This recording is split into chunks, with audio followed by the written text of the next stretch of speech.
एक शांत पहाड़ी शहर के बाहर, जहां कोहरा देवदार के पेड़ों से एक कफन की तरह लिपटा रहता था, एक घर खड़ा था। लोकल लोग इसे भूत बंगला कहते थे। ये सिर्फ एक नाम नहीं था, एक वार्निंग थी। घर कई सालों से खाली पड़ा था, अक्सर ग्रे आसमान के सामने एक अंधेरे सिलहूट की तरह। उसकी खिड़कियां खाली आंखों जैसी थीं, दुनिया को घूर रही थीं, लेकिन कुछ देख नहीं पा रही थी। उसकी दीवारों से पेंट लंबी दुखद पट्टियों में निकल रहा था और जंगली गुलाब, कांटेदार और बेकाबू, ने बगीचे पर कब्जा कर लिया था।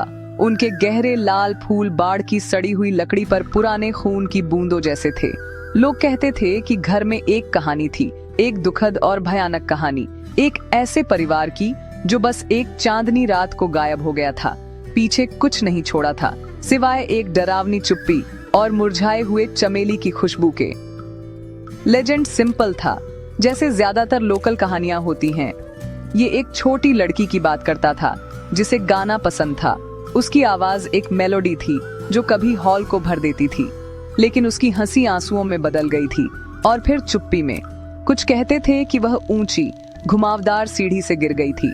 दूसरे फुसफुसाते थे कि उसने अंधेरे में कुछ देखा था, कुछ जिसने उसकी आवाज और फिर उसकी जान चुरा ली थी। घर, उनका मानना था, ने उसके दुख को सोख लिया था। वह उसकी गूंज को पकड़ कर रखता था, उस ट्रेजेडी को किसी भी बेवकूफ के लिए दोहराता था जो सुनने की हिम्मत करता था। टूटी हुई खिड़कियों से सीटी बजाती हुई हवा अक्सर एक नरम उदास धुन जैसी लगती थी, एक बिना आराम की लोरी, एक नुकसान का गाना जो कभी खत्म नहीं होता था। यहाँ तक कि पक्षी भी प्रॉपर्टी के किनारे लगे पुराने देवदार के पेड़ों से बचते थे। उनकी शाखाएं टेढ़ी और भारी धरती की तरफ झुकी हुई थीं, जैसे किसी अनदेखे बोझ से दबी हों। यहाँ सुबह की शांति को कोई चहचहाहट नहीं तोड़ती थी, सिर्फ दूर के एक बाज की उदास चीख जो ऊपर मंडरा रहा था। गांव वाले जब उन्हें पास से गुजरना होता था तो अपने कदम तेज कर लेते थे। उनकी आंखें सीधे सामने के रास्ते पर टिकी होती थीं। वे अपनी शॉल और कस लेते थे, न सिर्फ पहाड़ की ठंड से बचने के लिए, बल्कि उस ठंड से भी जो सीधे भूत बंगले की क्रम्बलिंग नींव से निकलती हुई लगती थी। एक ठंड जिसका मौसम से कोई लेना देना नहीं था और सब कुछ डर से था। और इस तरह घर इंतजार करता रहा। यह एक पेशेंट एंटिटी थी, अपनी ही खामोशी और परछाइयों में डूबी हुई। मौसम उसके चारों ओर बदलते रहे, सूरज पहाड़ियों को गर्म करता और बर्फ उन्हें सफेद चादर में ढक देती, लेकिन भूत बंगले की दीवारों के भीतर हमेशा वही ठंडी शांत गोधूली होती थी।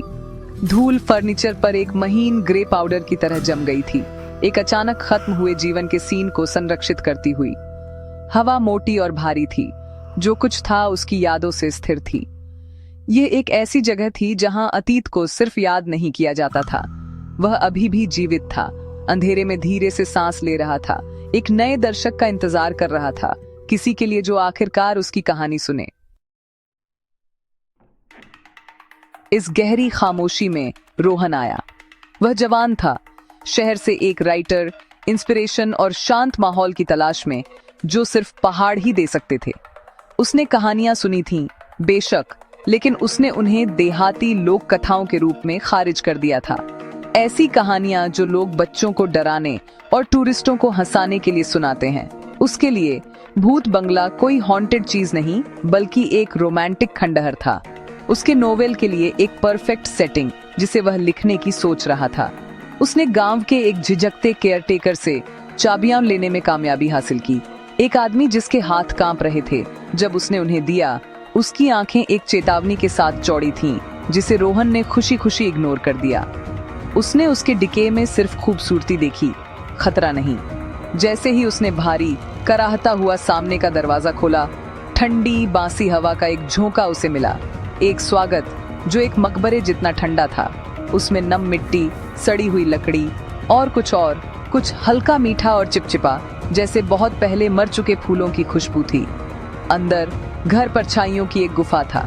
सूरज की रोशनी गंदी खिड़कियों से अंदर आने के लिए संघर्ष कर रही थी, कमजोर धूल भरी किरणों में गिर रही थी, जो सिर्फ उदासी को और बढ़ाती हुई लगती थी। भव्य फर्नीचर सफेद कपड़ों में ढका हुआ था, मंद रोशनी में खामोश झुके हुए आकृतियों के समूह जैसा दिख रहा था।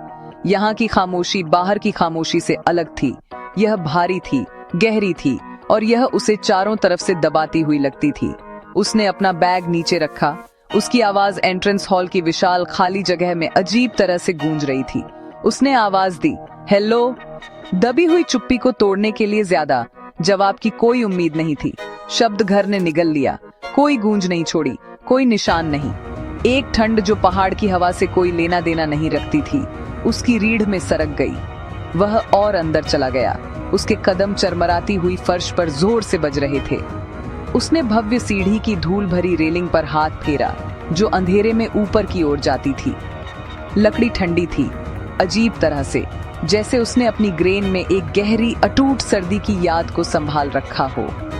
उस पहली रात जैसे ही अंधेरा हुआ, घर बदलने लगा। परछाइयां गहरी होती हुई, लंबी होती हुई और उसकी नजर के कोनों में चलती हुई लगती थीं। रोहन ने कुछ मोमबत्तियां जलाईं। उनकी छोटी लपटें जंगली रूप से फड़फड़ा रही थीं, जैसे किसी लगातार अनदेखी हवा में हो। उसने लिखने की कोशिश की, लेकिन शब्द नहीं आ रहे थे। खामोशी अब खाली नहीं थी, वह छोटी अनजानी आवाजों से भरी हुई थी। ऊपर के कमरे से एक हल्की ठंड, रेशम के फर्श पर घिसटने जैसी फुसफुसाहट। उसने खुद से कहा कि यह पुराना घर सेटल हो रहा था, कि यह हवा थी, कि यह उसकी अपनी ज्यादा एक्टिव कल्पना थी। लेकिन बेचैनी का एक बीज बोया गया था और वह जड़ पकड़ने लगा था। दूसरी रात और भी खराब थी। फुसफुसाहटें और बोल्ड हो गईं।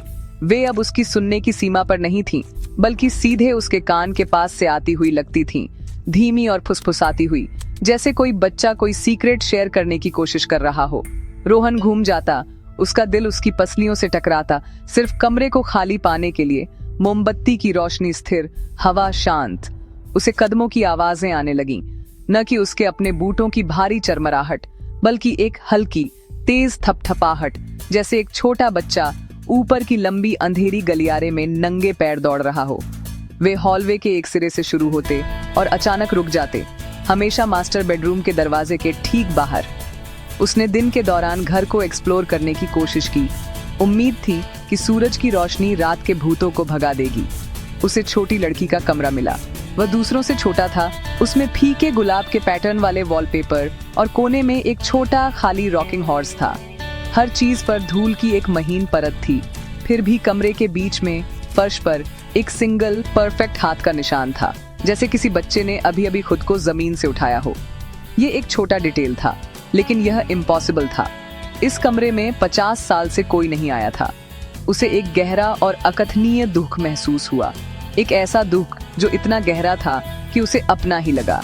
ठंडी जगहें ज्यादा, बार बार और ज्यादा इंटेंस हो गईं। वह एक कमरे से गुजर रहा होगा और अचानक हवा के एक ऐसे पॉकेट से गुजरेगा जो इतना बर्फीला होगा कि उसकी सांस रोक देगा। ये एक नम चिपचिपी ठंड थी जो उसकी हड्डियों में समा जाती थी। एक शाम जब वह फायरप्लेस के पास पढ़ने की कोशिश कर रहा था, उसे एक आवाज सुनाई दी जिसने उसे फ्रीज कर दिया। ये एक म्यूजिक बॉक्स की हल्की झंकारती हुई मेलोडी थी जो ऊपर की लड़की के कमरे से आ रही थी।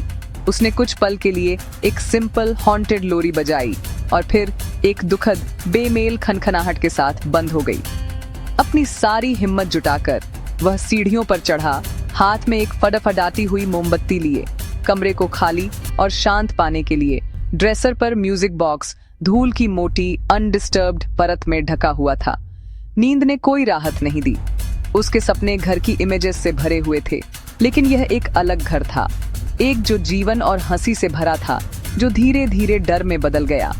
उसे गहरी अभिव्यंजक आंखों वाली एक छोटी लड़की की झलक मिली। उसका चेहरा डर से पीला था। उसने उसे किसी चीज से भागते हुए देखा, उसके छोटे पैर फर्श पर धड़कते हुए।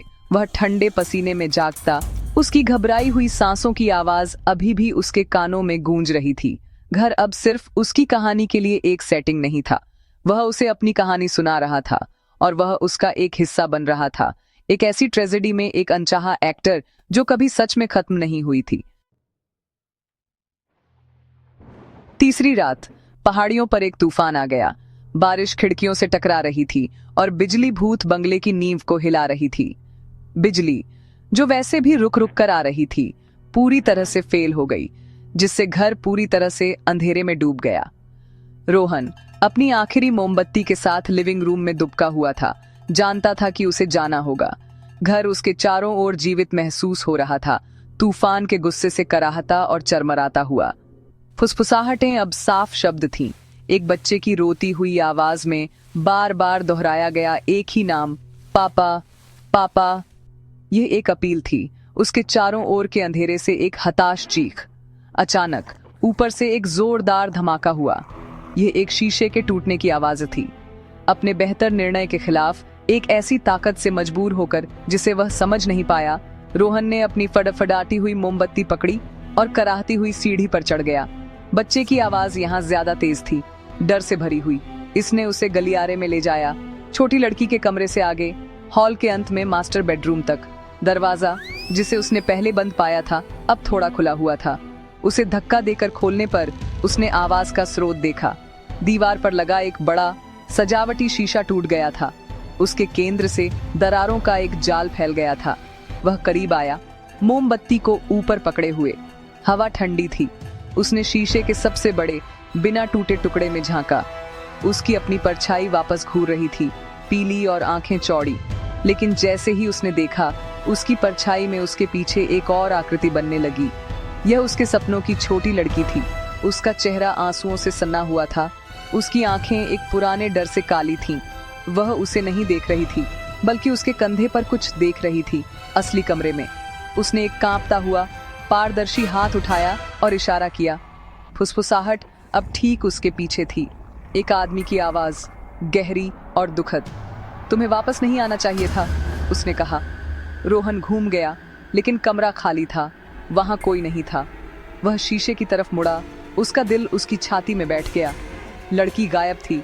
उसकी जगह उसकी परछाई के पीछे खड़ा था एक लंबा, गंभीर चेहरे वाला आदमी, पुराने जमाने के कपड़ों में, हॉल में देखी गई फैमिली पोर्ट्रेट का पिता। शीशे में आदमी ने धीरे धीरे अपना हाथ उठाया, इशारा करने के लिए नहीं, बल्कि एक कोमल अंतिम अलविदा कहने के लिए। तभी रोहन ने अपनी परछाई में अपने हाथों को देखा। वे पारदर्शी थे, फीके पड़ रहे थे। उसे भयानक सच्चाई का एहसास हुआ। वह एक विजिटर नहीं था। वह पिता का भूत था, घर में वापस खींचा गया था। उस बेटी को हमेशा के लिए खोजने के लिए अभिशप्त था, जिसे वह बचाने में फेल रहा था।